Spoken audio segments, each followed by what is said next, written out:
J'aimerais vous en dire quelque chose dont j'ai d'ailleurs souvent parlé. Il est fort possible de connaître Christ comme votre sauveur sans le connaître comme votre Seigneur. C'est-à-dire seulement pour le salut, comme sauveur de la condamnation, du jugement qui vient de l'enfer. Il peut être le sauveur par rapport à tout cela. Mais cependant, combien plus la connaissance de sa personne peut être révélée. L'écart est bien souvent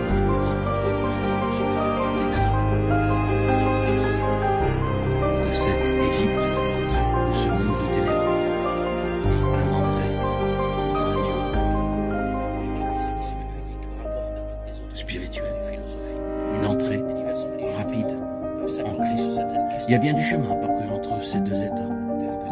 De nombreux chrétiens sauvés depuis bien des années ont un jour entendu le message de Dieu et ont saisi la portée de Jésus-Christ comme leur Seigneur. Ils ont saisi que l'écart entre ces deux réalités est très important et cela devait durer assez longtemps. Le Jourdain parle non seulement de notre découverte de Christ comme notre sauveur par rapport au jugement, mais bien plus de la découverte qu'il est Seigneur avec tout ce que le Seigneur peut signifier. Ce n'est que quand il est Seigneur que nous commençons à découvrir les richesses insondables qui sont en lui.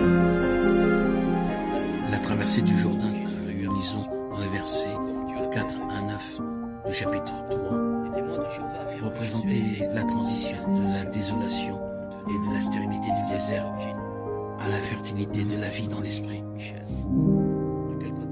Israël avait tellement vécu en eux-mêmes dans leur propre vie. La vie naturelle avait eu un tel ascendant sur eux-mêmes. Leur propre intérêt, les avantages ou les désavantages personnels avaient occupé un tel espace dans leur horizon. Si les choses par rapport au dessein de Dieu n'étaient pas faciles, mais étaient contraires à leur propre nature, ils étaient pleins de murmures. Si les choses allaient bien, alors bien sûr, ils étaient assez portés tout naturellement à se réjouir. Ils étaient sur la base naturelle d'un côté comme de l'autre. Ils étaient naturellement réjouis parce que les choses étaient faciles et ils étaient aussi naturellement murmurateurs parce que les choses étaient difficiles. C'était la vie naturelle, ce désert stérile qu'il y avait en eux, un désert extérieur, mais aussi intérieur. Désormais, le Jourdain met un terme à tout cela, typifiant la transition de la vie naturelle désolée et stérile dans la chair vers une vie dans l'esprit. En effet, cet homme auquel Josué était confronté comme représentant de Dieu n'était, je crois, nul autre que le Saint-Esprit, l'Esprit de Dieu, le capitaine des armées du Seigneur. Il est le chef de l'armée de l'Éternel. Josué 5,14. Il s'appelait ainsi lui-même. Quand ces paroles que nous citons souvent, ce n'est ni par la puissance, ni par la force, mais c'est par mon esprit de l'Éternel des armées, Zacharie 4,6, étaient employées par le prophète.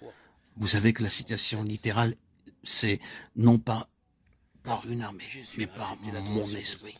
Ici donc, nous avons le capitaine des armées du Seigneur, l'Esprit, et à partir de ce moment, il va exercer sa charge.